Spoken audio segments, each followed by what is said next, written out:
Good evening student. आप लोग कैसे हैं? आशा अच्छे होंगे और आपकी पढ़ाई सही चल रही होगी। चलिए, आज हम पढ़ते हैं संविधान के भाग और इसकी अनुसूचियाँ।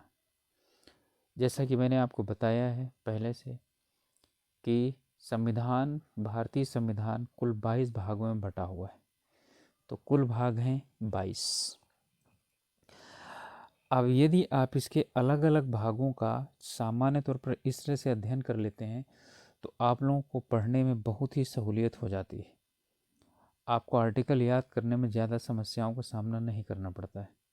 आपको ये पता हो जाएगा, जैसे आप अध्याय में समझ जाते हैं कि इस अध्याय में ये लिखा है, इसी तरह से इसे भी समझ लीजिए कि ये एक तरह से इनके अध्याय हैं और ये अध्याय के नाम हैं। ठीक है, चलिए हम पहले से शुरू करते हैं।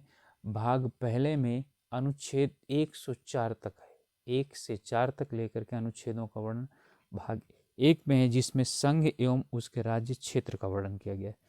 यानी भारत और उसके राज्य क्षेत्रों का पूरा वर्णन किया गया है। कितने राज्य होंगे, क्या होगा, क्या नाम होगा, ये सभी इसमें दिया गया है। दूसरा भाग है, इसमें 5 से लेकर के 11 तक अनुच्छेद आते हैं। इसमें नागरिकता की बात की गई है। भारत के नागरिक कौन होंगे, क्या होंगे, ये सब हम पढ़ेंगे। ठीक है, कैसे उनको नागरिकता प्राप्त होगी, कैसे छीनेगी। भाग 3 है 12 से लेकर के 35 तक, और ये है मौलिक अधिकार। अब ये समझ लीजिए कि ये क्वेश्चन कई बार पूछा जाता है, मौलिक अधिकारों को किस भाग में वर्णन किया गया है और किस अनुच्छेद से किस अनुच्छेद तक। भाग 3 अनुच्छेद 12 से 35 मौलिक अधिकार या मूल अधिकार, यानी कि फंडामेंटल राइट्स। चौथा है 36 से लेकर के भाग 4 36 से लेकर के 51 तक, ये नीति निर्देशक तत्व हैं, यानी कि जिनके, ठीक है, डायरेक्टिव प्रिंसिपल, ठीक है, डीपी, ठीक है, डायरेक्टिव प्रिंसिपल्स। अब ये भाग 4 में है, इसे भी पूछा जाता है। इस बाद 4 का 51 का भाग अनुच्छेद में है, इसमें मूल कर्तव्य की बात की गई है, और ये भी बहुत बार सवाल पूछा गया है, बहुत परीक्षाओं में पूछा गया है कि मूल कर्तव्यों का उल्लेख कहाँ पर किया गया है। तो मूल कर्तव्यों का उल्लेख किया गया है भाग 4 का में, अनुच्छेद 51 का में। मूल कर्तव्यों की कुल संख्या कितनी है? 11 है। इन्हें भी विस्तार से हम पढ़ेंगे। फिर भाग 5 में आता है 52 से लेकर के 151 तक। इसमें संघ का शासन कैसे चलेगा, संघ का मतलब है केंद्र का शासन कैसे चलेगा, यानी कि राष्ट्रपति, प्रधानमंत्री, संसद, इन सभी का वर्णन अनुच्छेद 52 से लेकर के 151 तक में किया गया है। इस बाद भाग ये 5 है, भाग 6 में है 151 से लेकर के 152 से लेकर के 237 तक। इसमें राज्यों का शासन कैसे चलेगा, यानी राज्य का राज्यपाल प्रमुख होगा, मुख्यमंत्री कैसे बनेगी, विधानसभाएं, विधान परिषद, इन सभी का इसके अंतर्गत आता है शासन। फिर इसके बाद आता है 7वां में आता है 238, सिर्फ 238 था, 37 के बाद सिर्फ 238। इसमें पहले जो है राज्यों का गठन भाग का खा गा, ये इसी तरह से अनुसूचियों में दिया गया था। अनुसूची नंबर पहले में, ठीक है, पहले अनुसूची में दिया गया था, तो उसमें भाग खा के संबंधित राज्य थे। अब चूंकि सब कुछ समाप्त कर दिया गया तो ये राज्य भी समाप्त हो गए, इसलिए भाग 7 क्या कर दिया गया? निश्रित कर दिया गया, यानी समाप्त कर दिया गया उसे। अब उसे फाड़ के तो फेंका नहीं जा सकता ना, लेकिन वहाँ पर लिख दिया गया कि अब ये इसकी आवश्यकता नहीं रह गई। तो अब आता है भाग 8, 239 से लेकर के 242 तक। इसमें जो आप पढ़ते हैं संघ शासित प्रदेश, ठीक है, जो 8 हैं, जैसे दिल्ली है, पांडिचेरी है, चंडीगढ़ है, गोवा दमन द्वीप है, नागर हवेली है, ये सब जो आते हैं इनके अंतर्गत इनका शासन कैसे चलेगा 239 से 243 तक। देखिए 5वां, 6वां, 7वां में राज्य था, 8वां, ये सब क्या है? पहला केंद्र सरकार, 5वें में, 6वें में राज्य सरकार, 8वें में केंद्र शासित प्रदेशों की सरकार, समझ लीजिए। 9वें में है 243। ध्यान दीजिएगा, ये बहुत ही इम्पॉर्टेंट है। 9वें भाग में है 243। 243 में पंचायतों का वर्णन किया गया था, जिसमें 243 का से लेकर के अणा तक जो है वर्णन किया गया है, ये पंचायतों का वर्णन है। इसमें पंचायती राज इन तीनों से मिलकर के चलता है। इसके बाद 243 यानी 9 का में 243 ता से लेकर के या छा तक है।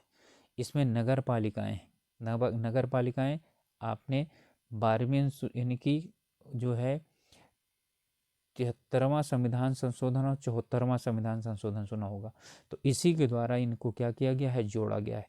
73वें संविधान के 74वें संविधान के द्वारा इनको तीनों को जोड़ा गया है। फिर 343 या जा से लेकर के या ना तक, इसके अंतर्गत यानी कि 9 खा के अंतर्गत आता है सहकारी समितियां। अब देखिए भाग 9 3 भागों में हो गया, यानी 3 प्रकार से हो गया। 9 का 9 खा, 9 में 343 और 343 ऋणा तक, और फिर ऋणा के बाद क्या आता है, ता आता है। तो नौका में 343 ता से लेकर याछा तक, और फिर याछा के बाद आता है याजा। तो 343 याजा से लेकर के याना तक 9 खा में आता है। इसमें सहकारी समितियों की बात की गई। इसके बाद है 10वां भाग। 10वें भाग में आता है 244 और 244 का। यहाँ 243 सिर्फ 9 में, 10वें में सिर्फ 244 और 244 का। अनुसूचित जाति एवं जनजाति क्षेत्रों का शासन, यानी इसकी बात की जाती है यहाँ पर। 11वें भाग में आता है 245 से लेकर के 263 तक। यहाँ संघ एवं राज्य के मध्य का जो आपसी संबंध है उसी की बात की जाती है, जिनके विषय में आपने पढ़ा है, ठीक है, उसे हम आगे पढ़ेंगे। कौन सा? संघ सूची, राज्य सूची और समवर्ती सूची। तो ये 11वें तक हो गया। पहले में 1 से 4 संघ एवं उसका राज्य, दूसरे में 5 से 11 नागरिकता, तीसरे में 12 से 35 मौलिक अधिकार, चौथे में 36 से 51 तक निर्देशक, और 4 का 51 का मूल कर्तव्य, 5 52 से 53 तक संघ शासन, 6 152 से 237 तक राज्य शासन, 7वां 238 निःसरित है ये, 8वां 239 से 242 तक, इसमें संघ शासित यानी संघ शासित प्रदेशों का राज शासन है। 9वां 243 पंचायती राज का, 9 में नगर पालिका, 9 में सहकारी समितियां, और 10वें में 244 और 244 का अनुसूचित जाति जनजाति क्षेत्रों का शासन। 11वें में 245 से लेकर 263 तक, इसमें संघ एवं राज्य के मध्य का संबंध की व्याख्या की गई है।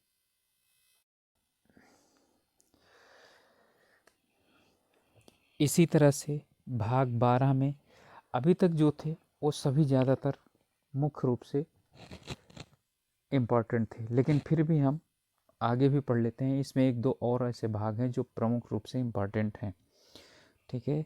इसमें आता है भाग 12 264 से 300 का।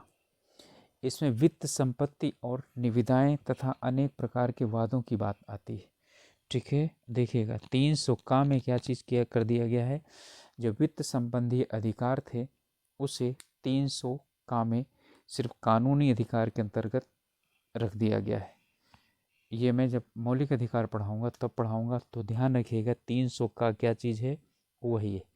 भाग 13 में 301 से 307 तक, इसमें राज्य क्षेत्र के अंदर यानी कि पूरे भारत के अंदर व्यापार किस प्रकार से क्या किया जाना है उसका उल्लेख है। भाग 14 में 308 से लेकर के 323 तक, इसमें संघ एवं राज्य के अधीन सेवाएं, जिसमें क्या चीज आता है, IAS PCS IPS, ये सभी चीज़ें, IES IFS, सब IFS का मतलब फॉरेस्ट सर्विसेज, ठीक है, इन सब का उल्लेख आता है 308 से लेकर के 323 के मध्य। 14 का 323 का और 323 खा, इसमें अधिकरण यानी कि न्यायिक अधिकरण प्रशासनिक अधिकरण की बात की गई है, ठीक है, जो प्रशासनिक अधिकारियों और न्यायिक अधिकारियों की बात यानी कि उनकी बातों को करते हैं या उनके विषय में नियम कानून बनाते हैं। 15 भाग में 324 से लेकर 329 तक ध्यान दीजिएगा, काफ़ी इम्पॉर्टेंट है। निर्वाचन, इसमें निर्वाचन आयोग इनकी बात की जाती है, ठीक है। निर्वाचन और निर्वाचन आयोग की बात 324 में, निर्वाचन आयुक्त और भी निर्वाचन आयोग, ठीक है। इसकी स्थापना किस तरह से होगी, निर्वाचन किस प्रकार से होगा, आयु कितनी होगी, इसकी बात ये करता है। भाग 16 है 330 से 342 तक। इसमें कुछ खास वर्गों के लिए विशेष उपबंध की बात की गई है। 17 है 343 से 351। अब ये वाला आपको फिर से याद रखना है, 343 से 351। इसमें राजभाषा, राजभाषा कौन सी, हिंदी, जिसकी जो लिपि होगी वो देवनागरी होगी, देवनागरी लिपि होगी, ये कहा गया है 343 में। 343 से लेकर 351 तक राजभाषा के विषय में पूरा वर्णन किया गया है। भाग 17, 18, अब यहाँ पर ये भी प्रमुख रूप से इम्पॉर्टेंट है, 352 से लेकर के 360 तक। इसमें 3 प्रमुख है, 352, 356, 360।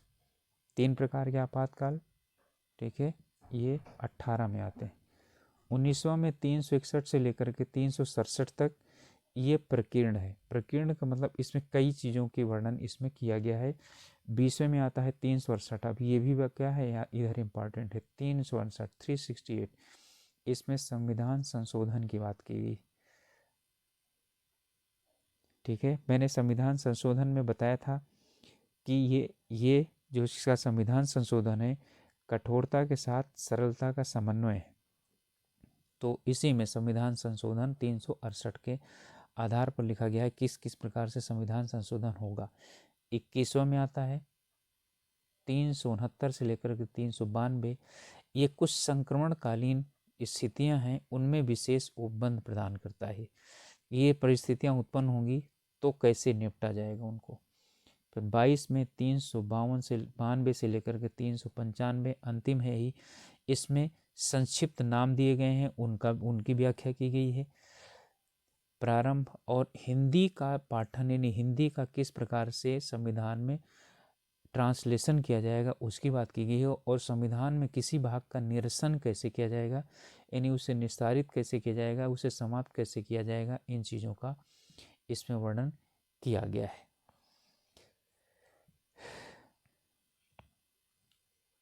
ठीक है।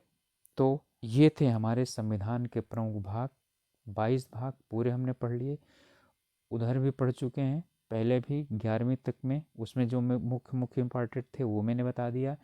इधर भी 15 भाग 324, 17 भाग 343 राजभाषा, 18 भाग 352 से 60 आपात उपबंध, 20वां 368 संविधान संशोधन, ठीक है। और 308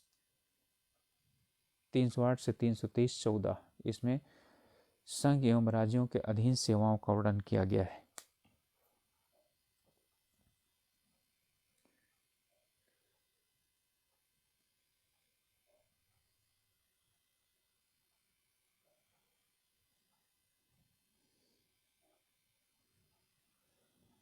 ओके स्टूडेंट, आशा करते हैं आप लोगों को समझ में आ गया होगा। चलिए, और इन्हें जो प्रमुख है कम से कम 7-8 तो आपको पूरे याद होने चाहिए, ठीक है, जिससे आपको ये पता चल जाएगा कि इसके मध्य में ये दिया गया है, ठीक है। मिलते हैं अगले वीडियो में।